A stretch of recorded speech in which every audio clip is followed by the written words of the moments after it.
So good morning, everyone. It's a pleasure to welcome you to the SPECH Energy webinar. And I'm Znaida. I'm a senior researcher at INESC TEC, and I'll be a moderator for today's session, which is titled "The Importance of Digital Tools for the Decarbonization of Energy in Buildings." In this session, we will basically delve into the impact of digital tools in terms of some of the recent projects focusing on energy in buildings, and specifically on energy management, energy efficiency, and improvement of indoor environments, and the role also of integrating some of the renewable solutions into buildings, and how all of this is brought together with the help of the participation of different users within the buildings, but also the tools that allow this interaction with the energy in the buildings. The significance of our discussion, as I said, will revolve around these advanced data models and digital tools, and how these foster more sustainable and healthy buildings, and also how these innovations can empower end users and citizens to play a more active role in the energy transition at the building level. So we have with us two experts sharing their knowledge in this area. Firstly, we have Isabela Azevedo. She's the coordinator of the energy unit at INESC, and she will present insights from two projects. So one of them is a EU project called Nudge, and another one is a national project called A Esprela Mais Sustentável, which, if I'm not mistaken, we already had some results from the side of INESC TEC from this project in one of our earlier webinars.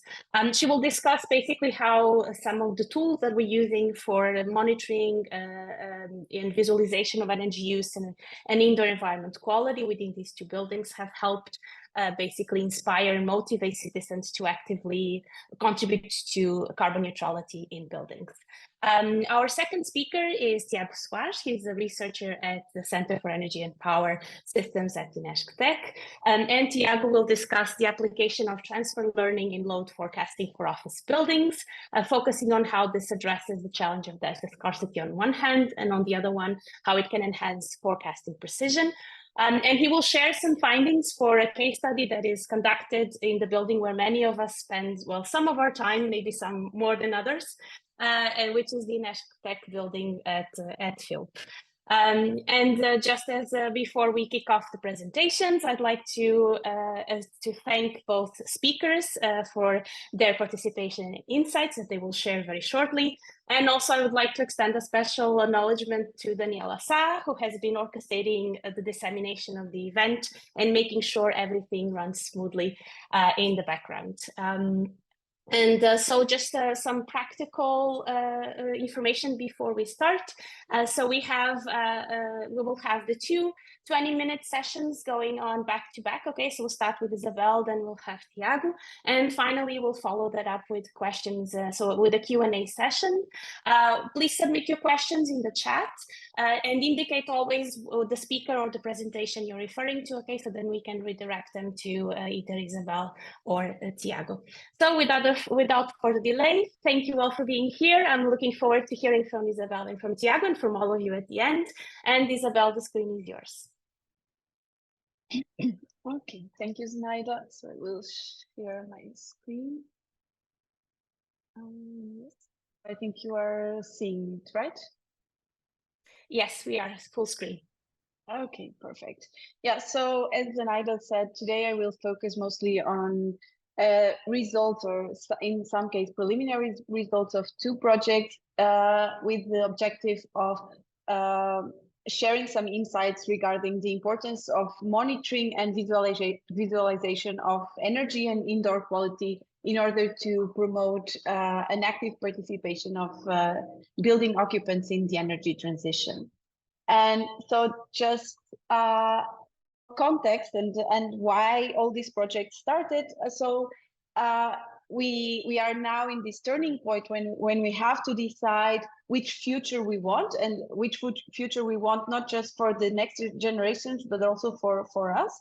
And in order to do so, we need to take immediate decisions in terms of reduction of greenhouse gas emissions. And what is the importance of buildings in reducing these emissions? So if we look here, all scenarios that lead us towards a good or least impact future in terms of climate change. So buildings have really an important role in terms of reducing emissions. Around 30% of foreseen emission reductions need to come from the building sector, either direct or indirect emissions. And so there's really something that needs to be done now at the building sector. And when we talk about buildings, building occupants have really an important role, because when we look at the different actions that can lead us to this reduction in terms of emissions, what we see is that there are a lot of them that depend on decisions taken by building occupants or building owners. So we have here a large part in terms of energy efficiency, improvement of the building envelopes performance, appliances, the shift to renewable energy and the integration of these renewable energy sources within the building, but then also some social practices in terms of energy saving. So we really need to change how building occupants use the building in order to achieve the foreseen reductions.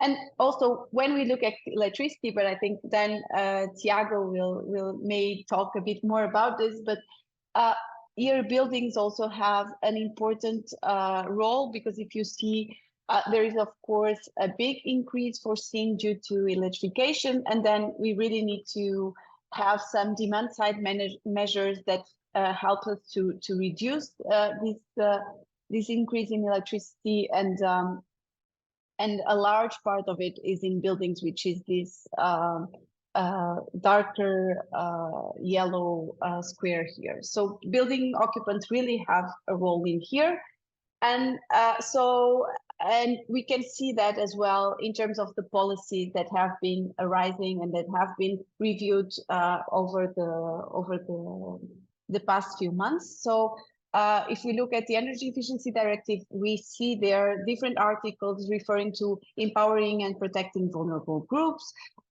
If we look at Renewable Energy Directive, the revised or the recent recast, we see specific targets for indicative targets for integration of renewable energy sources in buildings. And we also see that a large part of these renewable energy sources need to be produced on site or nearby the building sector. Then what is foreseen to be the recast for EPBD also talks about things like the smart readiness indicator, how can we make buildings become zero emissions, and also the integration of other multiple benefits as indoor air quality regarding the ventilation and other technical building systems. And there are also other initiatives that refer on how we should enhance participation of citizens, and how we can use digitalization to help consumers to monitor their consumption and promote further system integration. So really, what is the role of digitalization in all of this, and how digitalization and digital tools can indeed support this energy transition within the building sector, and more specifically on how building occupants can have a role. And these projects that I'm talking here will come on two different roles. So the first one is on directly supporting citizens to become these active participants, and the other one will be more focused on how these monitoring tools and how this information can then support other stakeholders that are enablers in this active participation of citizens. So I will talk first about the Nudge project, which will be mostly on how the objective of really using these digital tools to nudge or to give a small push to consumers to become active participants. And then On the other side, on Asprella, I will focus on a very narrow task within the whole project. So I will not talk about the project as a whole, but on a small task where these digital tools are being used to inform policy making. So not really directly on making consumers to be active participants, but more on how we can use these digital tools to gather relevant information to then provide tailored policymaking strategies that can support and in this specific case to support vulnerable households. So regarding the Nudge project, this is a European project that just ended in November this year. And here the objective is really to design, apply, and assess the potential of behavioral interventions to improve energy efficiency in the residential building sector. And these different tools or these different nudging techniques were tested in 5 different case studies in 5 different countries, which were Belgium, Greece, Germany, Portugal, and Croatia. And just so for those that are not familiar with what nudging techniques are, is basically a way to provide information to provide some kind of incentives to consumers to take to change their behavior, but in a not so it's not a mandatory way. It's a way that they can then decide whether or not to take this decision. So we are not really binding them to a specific decision. What we are doing is we are creating an environment that makes us take a more informed environment that could lead us to taking or to changing their behavior. And you can see this in different cases. For instance, when we go to the supermarket and we see this nutritional scale, this is a way of showing you what could be the benefits of buying one product over the other, and then you can choose which product you take. But it's something that gives you additional information on the benefits of a specific product, for instance.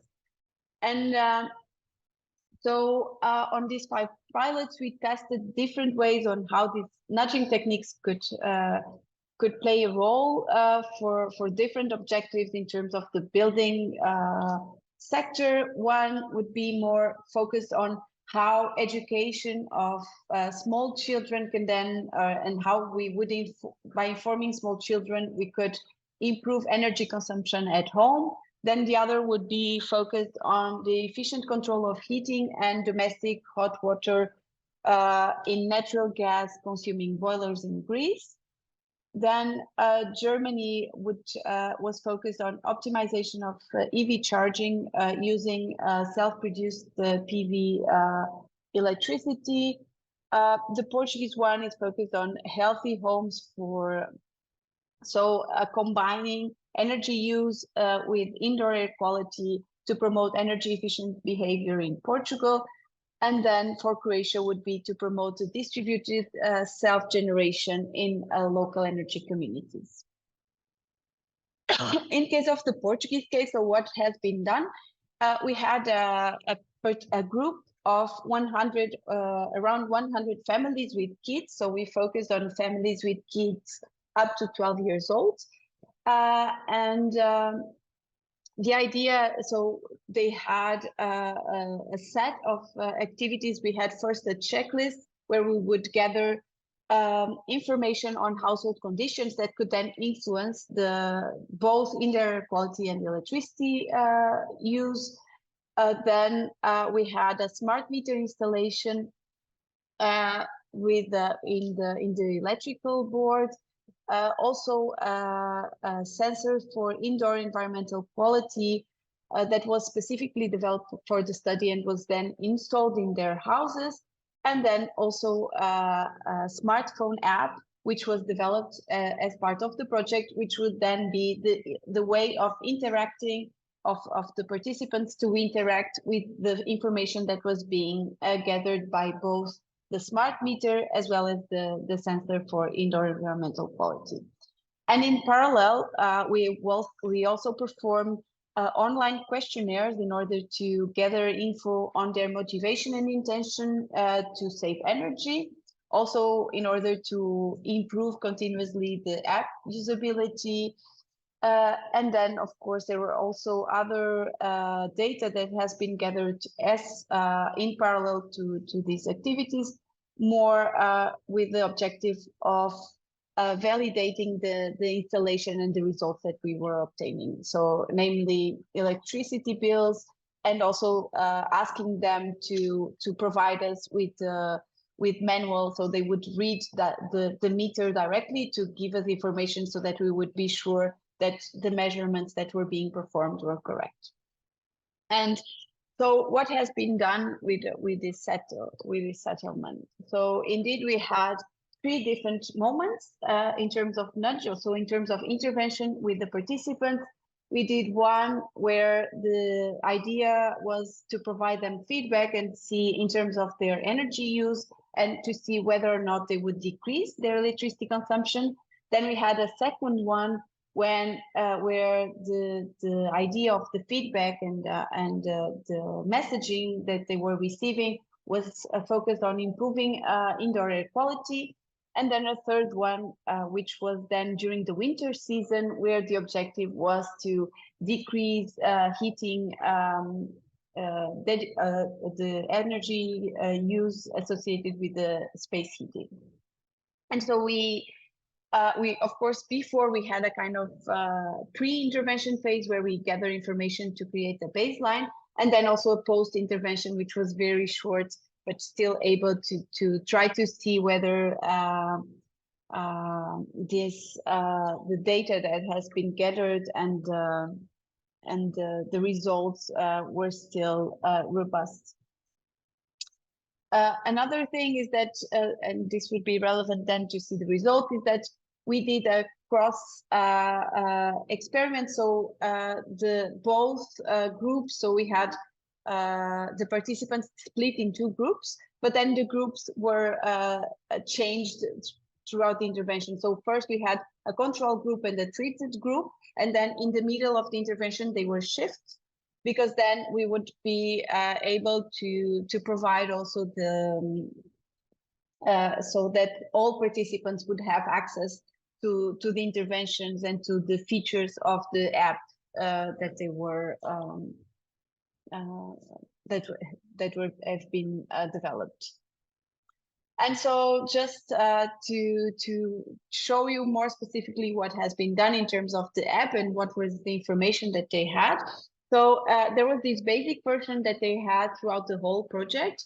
And here what they could see was their real-time active power on the installed meters. And so depending on the installation, so if they had a monophasic board, they could choose to have the metering of the whole, so of the overall consumption, but then also of 2 additional equipment.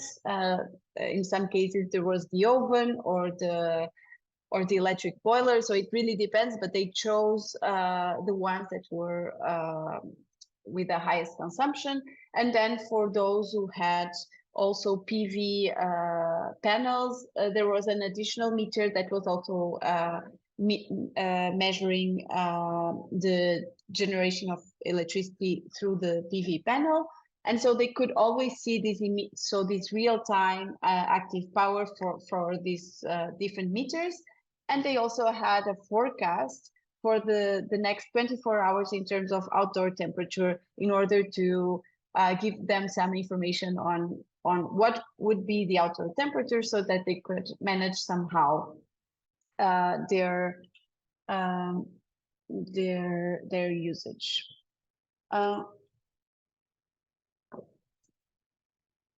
Then when we started Nudge 1, besides these basic features, they could also see a bar chart where they could see the evolution of their electricity consumption, and they could do this by week, by day, or by month. So they could really see how they were evolving, and they could see the last days, and to see whether or not they were increasing or decreasing. additionally, they could also see a pie chart where they would see the share of the different appliances that they were metering, so they could see how much the different appliances weighted on the overall electricity consumption.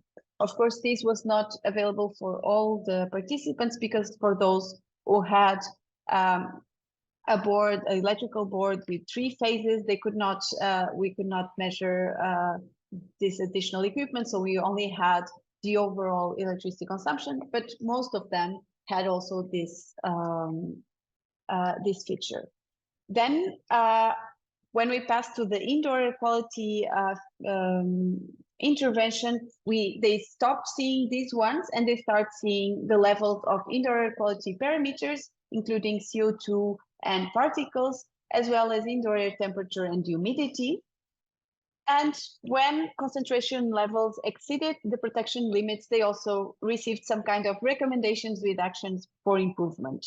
And they had like a stepwise approach that they could say, first open the windows, then try to see whether you have additional sources. So depending on what were the parameters that were exceeding, the alerts were different, and then they could act accordingly. For the third one, where the objective was to optimize the use of the heating systems, they could see the electricity usage for the last 7 days, and they could also compare that with the average daily consumption for the last month. So you see here, this blue line would give them the average consumption for the previous month, so daily average consumption of the previous month, and then they could see also the daily consumption. They could also receive some alerts if the indoor temperature reaches 21 degrees. They would say your temperature is already good, it's comfortable, so maybe you could think about turning off your heating system. And also, if the outdoor temperature is exceeded by 2 degrees, the indoor temperature, they would also be alerted in order to say, well, maybe you could open your windows because outdoor temperature is higher, so then you could gain some heat by opening the windows, open the shutters, etc. And finally, they would also get a message that was a recurring message to remember them to reduce the set point values by 1 degree. Of course, this was only for those who had some kind of control of the set point for their heating systems. If you have mobile electric heater, this would not be feasible, but for those who have central heating with control, then they could adjust the set point, and you would get this recurring note or message to remind you that you could indeed do so. And so what were the results in this case? So first, in terms of interaction with the app, what we've seen is that whenever a new feature is available, there is immediately, or not immediately, but shortly, there is this increase in terms of usage. You can see here, so whenever an intervention starts, there is a peak, and then there is quite not immediate, but there is a very steep reduction in terms of interest in using the app. And then whenever you create again a new feature, this tends to increase. And the other thing we noticed is that for the second intervention, so the one connected with indoor air quality, was the one that got a more steady usage. So also in terms of average of so it was more frequent, the usage of the app when this feature was available. And you can see that even though, so there are more people that use in average more than once per week the app throughout the whole intervention period. So this means that they were indeed using it in a recurrent manner. At least a large part of them was using between 2 and 4 times a week the app. So they were consulting the app to see whether their indoor air quality parameters were good, or whether they would have to change something. I think this level of interaction already is a kind of hint on also the results or the outcomes or the impact of the different nudges or the different interventions. And what we've seen is that indeed, in terms of electricity usage throughout the project timeframe, we didn't see a big difference between the different groups. So you can see, so group one was the first to have here the nudge one, and then they stopped having access to it, and we don't see indeed a change in their behavior in terms of electricity usage throughout the whole period. So the change is not obvious, and neither with the first information in terms of just the real-time usage, and neither later when we provided this kind of benchmark and comparing with the previous days, and also by showing the evolution over time. This was not really something that had at least the results were not sufficient to say that we could really have an impact on their electricity usage. So the change was really not obvious. Of course, there are other factors that may affect these results, and we are aware of them. So we had the nudge one was during holidays period, so it was during summer, which may impact because a lot of people were not at home. So indeed, they could not do much to reduce their electricity usage during that period. Also, the period was really short in terms of intervention, because as we shift from the control group to the intervention group, they didn't have much time to get acquainted with the information, to try to understand what they could do better. And also, of course, this was really informative just in terms of energy usage, and was not, so we did not provide any kind of specific recommendations on how they could reduce, because we did not provide tailored information or tailored messaging to the different users. But one thing that is relevant is that we could see an increase in terms of the motivation to save energy. So you can see that immediately on nudge one. So this is the motivation to save energy, which was gathered through the questionnaires, and we could see that they were indeed motivated, and this motivation has been increasing with time and with the different nudges. Whether the intention to save energy was only visible after nudge 2. So while they were motivated and they increased their motivation, they were not really willing to change something in order to save energy. And this willingness only changed after nudge 2, which was the one related to indoor air quality. Other important result here was that we were able to, based on the questionnaires and on the monitoring, we were able to gather what could be indeed some of the most relevant explanatory factors for electricity usage and energy use in general in buildings. And this is relevant then for future development in terms of how then we could promote and how we could then provide more specific recommendations on the different occupants and on the different users on how to reduce their energy usage. Then in terms of indoor air quality conditions, what we've seen, so indoor air temperature is strongly related. So this variation is really strongly related with outdoor temperature, which is this blue plot that you see here. And in this case, also we did not find much change based on the interventions that were applied.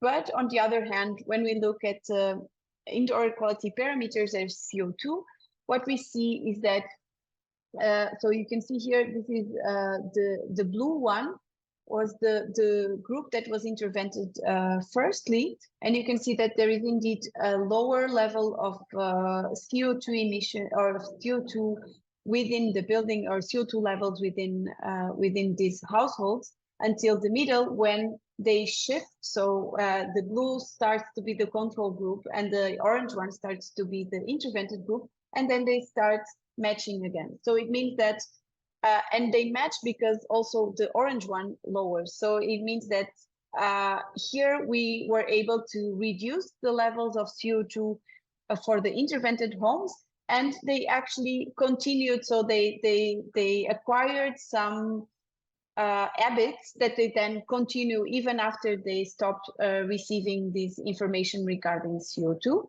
which means that they there were some, or at least the results show that there is indeed some significant change in the habits and in the conditions in terms of CO2. In terms of particles, that this was not so obvious, but also here particles sources can be very diverse. And so when the alerts were coming, because we did not have additional information on potential sources, so when the levels were exceeding, the recommendations that they received were very so they received like a list of actions that they could do depending on potential sources. And here it was a bit more difficult to act because it was not just opening the windows, or the actions could be a bit so they would not have a direct impact in some cases because they may not be adequate to the particle source that was indeed leading to these exceeded values, and also in some cases was not so easy to act accordingly to the recommendations. In any way, it was observed some reduction in particle level in half or almost half of the home. So it was already good, but the results were not in terms of when we look to the statistical analysis, we don't find it significantly robust. So we cannot really say that this was due to the app, but still we found some reduction in the particle matter or in the particle levels within the buildings. And then we were also able to identify what were the main factors both for CO2 and particles, which can then also be useful to later on provide or develop further the app and provide more adequate and tailor-made recommendations for building occupants. So here, what we could see in terms of the main results of this project is, of course, this monitoring campaign and these digital tools that help us to collect data on buildings enabled first the identification of these explanatory factors for electricity use and indoor quality conditions. We can then be used in the future for both policy making and also to provide a more tailored recommendation to the households in order to improve both, so to lead to energy efficiency as well to improve indoor quality conditions. The first nudge on electricity consumption, so the impact was not obvious at all, and we did not see this reduction. And this could be due to the fact that information was indeed very general and very broad. So we did not have any kind of recommendations or specific messages to the users. We're just providing information on their usage of electricity. While for the second one, when recommendations were provided, we could see indeed a change. And also there was this, when we did the questionnaires, there was this hint that this integration of the indoor quality aspect may have increased the willingness or the level of engagement of consumers to also reduce their energy usage. So it's interesting to see that when we provide or when we integrate other benefits besides energy savings, that this could also increase or promote higher engagement from consumers. Then very shortly, so on Ashkrella and just as I think I'm reaching my time. So yeah, here, I was about to yes, ask you for yeah, about to keep it yeah, short yeah. if you can. Yeah, so this is really, and here we are still starting, but just to show you that this could be another approach on digital tools. So here, the monitoring of the households was not really to provide info to the inhabitants, because indeed they did not have this info. The info was more to identify what are the factors that can be linked to energy poverty and vulnerability, and to characterize these living conditions of citizens, so that we could then extrapolate and help policymakers at local level to tackle these issues.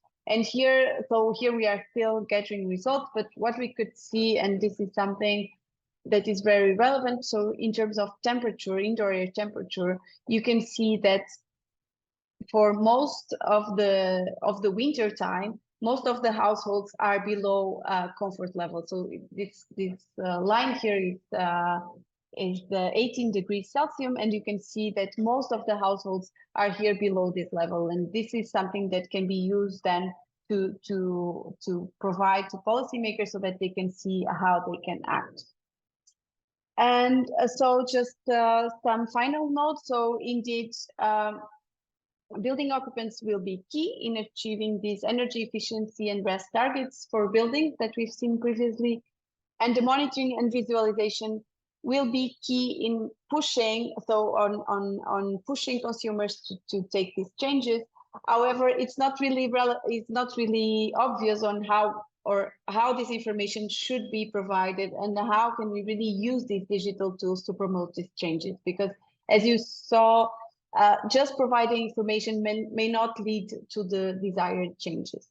Then the important information is that came from Nudge is this idea of the multiple benefits, and how this can indeed help consumers to see additional benefits on taking action on building energy performance. And in this specific case of Nudge, indeed, indoor air quality was a way of increasing their intention to save energy. So this is it, and thank you very much. So Thank you, Isabel. Sharing, and yeah, sorry for the additional minutes. It's okay. It's okay. It's a super interesting topic. So thank you so much for the insights and the information. We'll get back to you at the end of the session then with the questions. Okay. So we'll now go on to our second presentation from Tiago. Tiago, please feel free to share your screen and to talk to us about your work. Can you see the full screen? Yes, it's in full screen mode. Thank you. Okay, thank you. Thank you, Donata. So before starting this presentation, I would like to acknowledge that this work has been made by my colleague Felipe Carmo, under my supervision in the scope of the Carbonize project, resulting also in the work for his master thesis at FIUP. So this presentation is structured by a small introduction and motivation to the subject, followed by the methodology that we addressed and the structure of the model to solve the load forecasting problem that we face. And then some results are presented and analyzed, followed by the main conclusions and steps for future work. So, in order to reduce the environmental issues and promote the decarbonization, artificial intelligence and mainly machine learning approach in smart buildings have been widely adopted. And one of the requirements to implement this smart control approach is the forecasting of the energy consumption. But in order to implement machine learning-based models, there is a necessity for a large amount of data that is crucial, and the cost and time that it takes to obtain this data are a barrier that needs to be suppressed in order to obtain the generalization and the scalability in the machine learning models applications.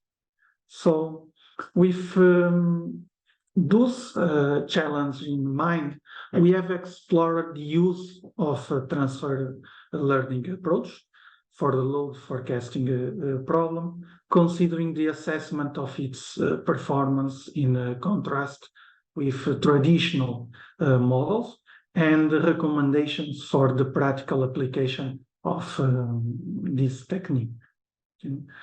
So the traditional application of machine learning consists of the creation of a model based on a set of data. In order to create a second model, it is necessary to start from scratch with its own separate and distinct new set of data. On the other hand, in the transfer learning applications, a model that has already been trained for a particular data set is the starting point for the training of a new or the next model. So this new model leverage the knowledge here being the weights and the parameters obtained from the previous pre-trained model as a starting point, and then we fine-tune with a new set of data that no longer has the same extensive requirements. This way, the new model gains speed in the training and accuracy and smaller need of the data. So in this work, we have used the database of energy consumption from the INESC TEC headquarters facilities. And in order to obtain different buildings, so that we could transfer the knowledge of the base model and evaluate the technique, the different floors of the INESC TEC were divided into a set of virtual buildings, each one representing a floor of the INESC TEC buildings. For example, the second floor of building B was called the virtual building B2. So and so on. The same assumption for the remaining floors. So for each of the virtual buildings, many scenarios were defined and later also compared. So the first case scenario represents the traditional machine learning models for the load forecasting, where each model was trained with an extensive set of data. One of them was defined as the base model. So one of the virtual buildings were defined as the base model, from which we can the knowledge be extracted from.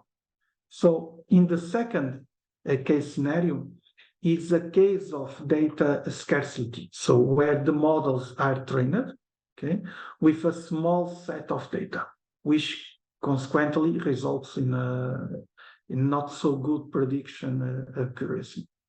And the third case is the scenario where the transfer learning is applied. So where the models were also being fed with a small set of data, okay, similar to the case scenario 2, but then they have access to the knowledge, so the weights and parameters obtained from the base case in the case scenario 1.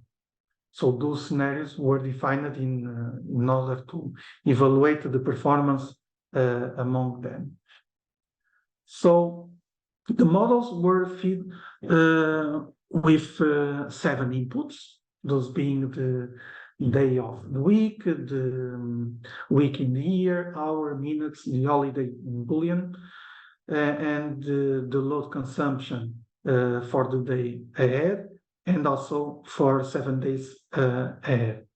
Those variables were input in a one-dimensional convolutional layer, Then two sets of LSTM, so the long short-term memory neural networks, two sets of layers of the LSTM, and with the first with 32 hidden neurons, and the second one with 16 hidden neurons. And finally, the outputs were presented in a dense layer. Okay. So for the transfer learning structure, we have implemented a similar structure as before, but now the two LSTM layers are loaded with the weights and parameters obtained from the base case, and then frozen so that further training won't modify the knowledge extracted from this base case. Then two LSTM layers are added to be trained with the small set of data provided for this last case scenario, and the output is presented also in the dense layer. Okay.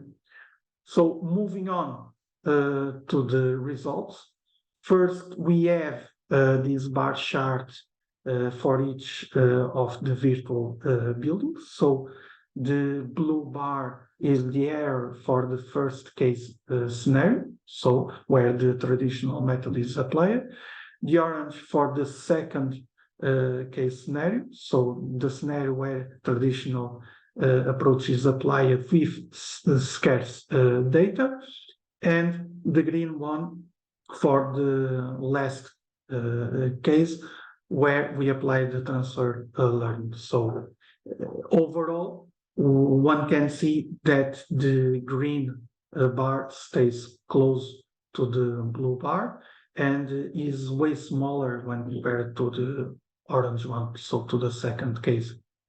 This means that the transfer learning case scenario is performing really close to the base case scenario, okay, with large amounts of data. So only 10%, around 10% higher on average. So it fits quite okay. And in addition, it's outperforming the scenario with scarce data, for sure, with around 42% less error. And also we achieved an average of 72% reduction in the training time for the transfer learning scenario. So in this picture, we have the bars representing the correlation between each virtual building and the base case, and the line also represents the reduction in the error for this virtual building in the transfer learning scenario.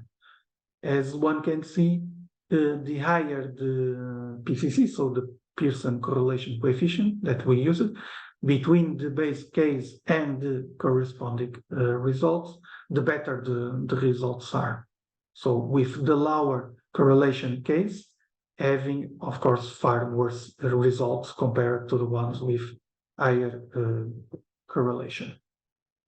And so we have also drawn this picture that presents the actual values in blue, total forecasting, and the predicted values in orange, okay, for the first case scenario.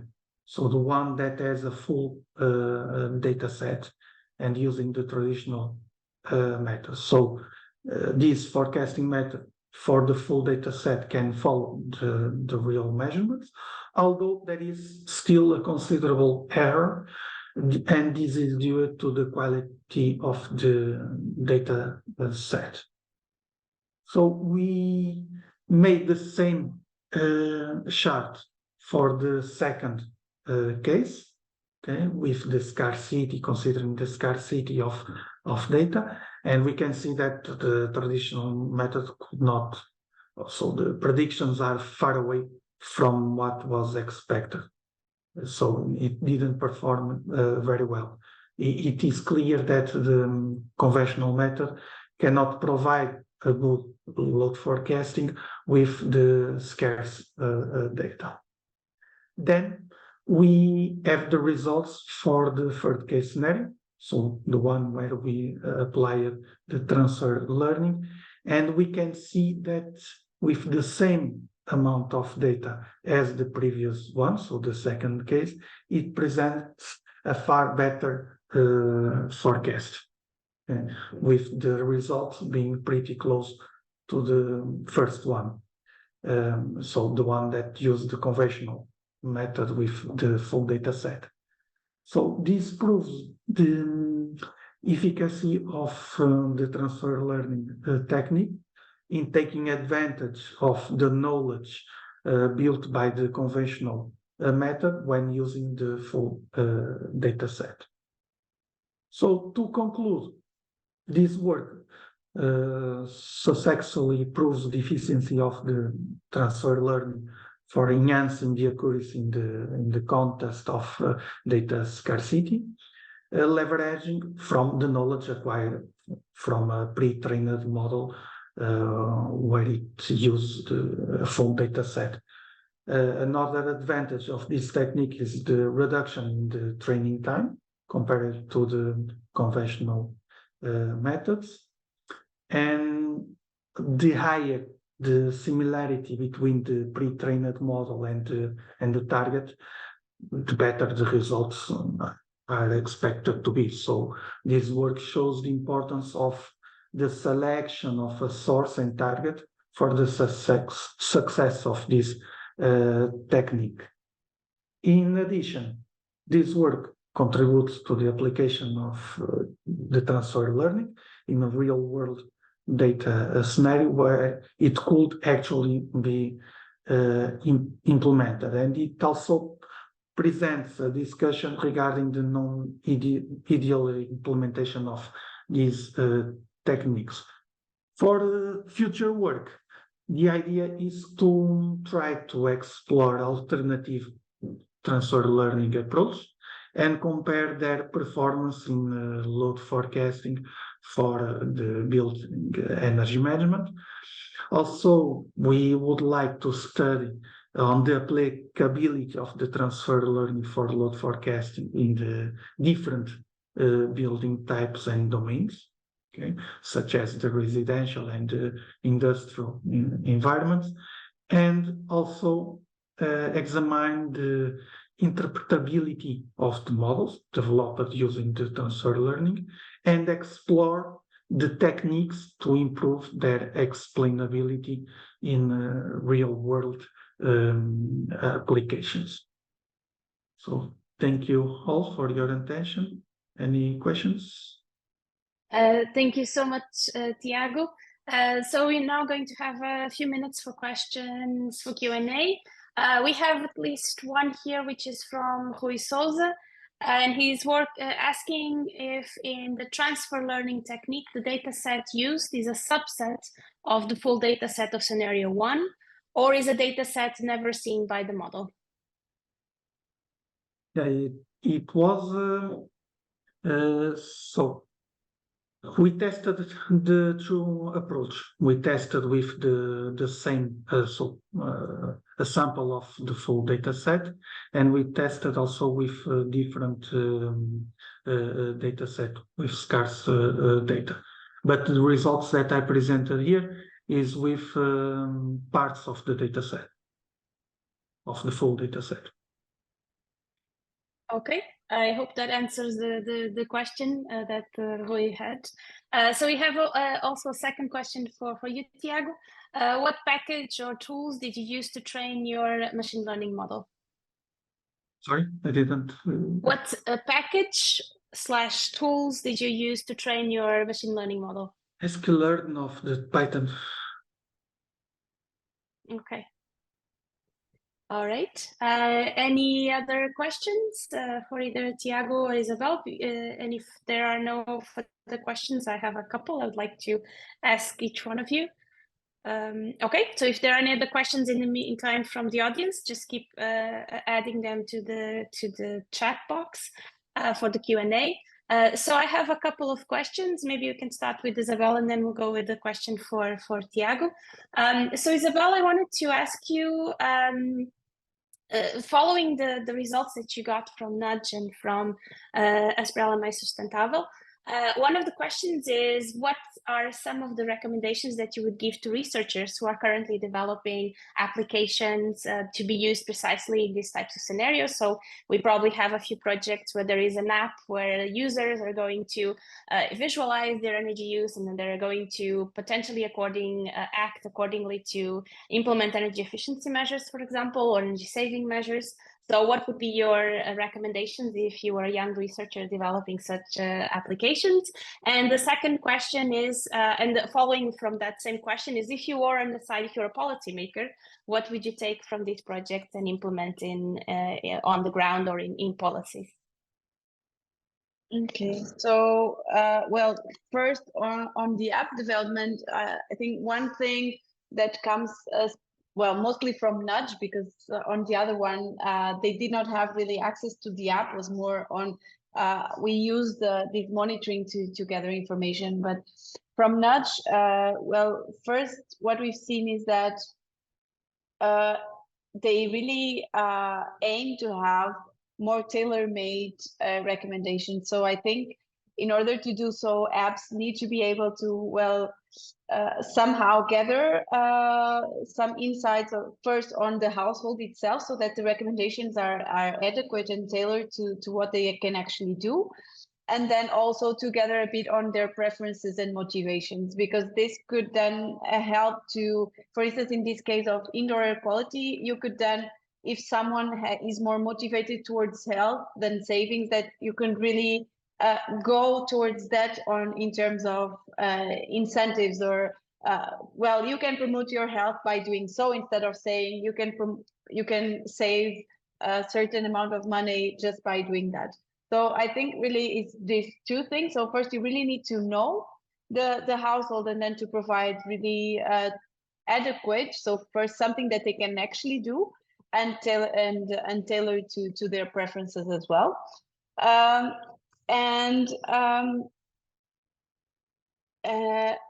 The idea of these multiple benefits can be a way of really engaging them, I would say.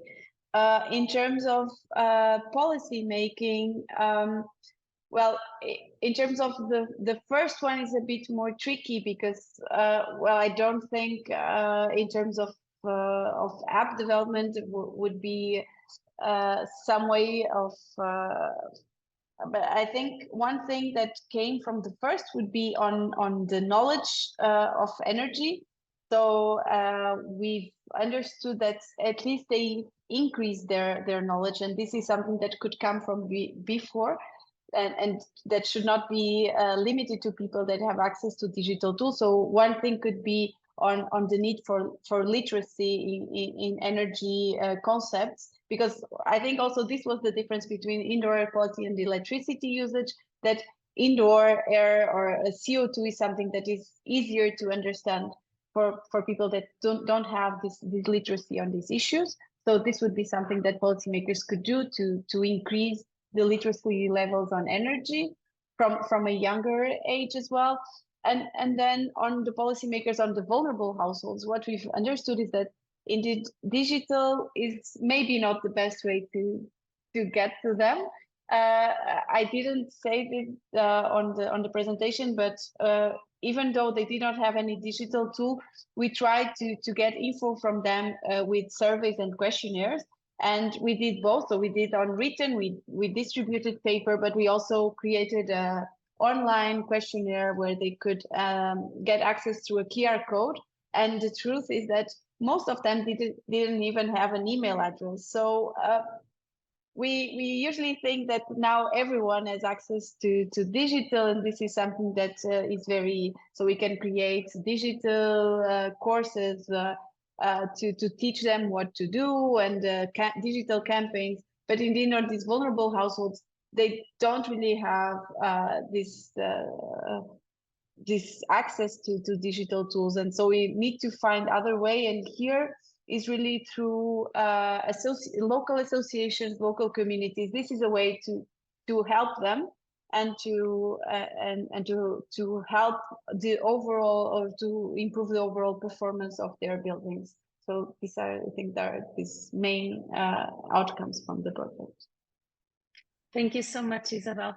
And as we are already, I guess, short for time, I will just ask one last question to Tiago. Okay, Tiago, which is, I'm wondering what are some of the challenges of implementing these models that you developed in the real world scenario? So particularly for office buildings. So you tested this for one particular building, but what would be the challenges of scaling this up to other types of buildings and to a wider, let's say, variety of buildings? Thank you, Zanet. Yeah, actually, the important factor here when using transfer learning is to be sure that we are doing that for similar load consumption profiles. So if we are trying to use transfer learning considering significant different profiles, then of course the tool will not be able to provide a good result or a good prediction. For instance, we did also an analysis of all the virtual buildings in INESC TEC, and for instance, the load profile of the consumption in the ground floor is considerably different from the load profile in the office buildings that we have, or the office floors that we have in the building. So we find out that the tool could be used for similar buildings, for similar floors, and that worked pretty fine with very reduced time for the training, but then when we try to compare it or to use that in different types of consumption profiles, then the tool is not performing so well. This is one of the reasons transfer learning have its advantages and disadvantages. So we have to be sure when we try to extract this knowledge and do this load forecasting for buildings that don't have a significant amount of data. We have to ensure that at least the patterns or the types of consumption and so on are very similar to really take benefit of this approach. Thank you, Tiago. Well, in the meantime, so we had another question, but I think it was similar to this, and so we said that yeah, so we in the meantime answered the question. So with this, I think we can end today's session. Again, thank you so much, Isabel and Tiago, for your very interesting insights and for sharing your work with us. And we will send everyone who signed up for the webinar the link to this to the recording, so that you can then check or listen to the presentations again if you wish to do so. And thank you again for all of the attendees too for joining the session today. So thank you and have a nice weekend and a nice holiday.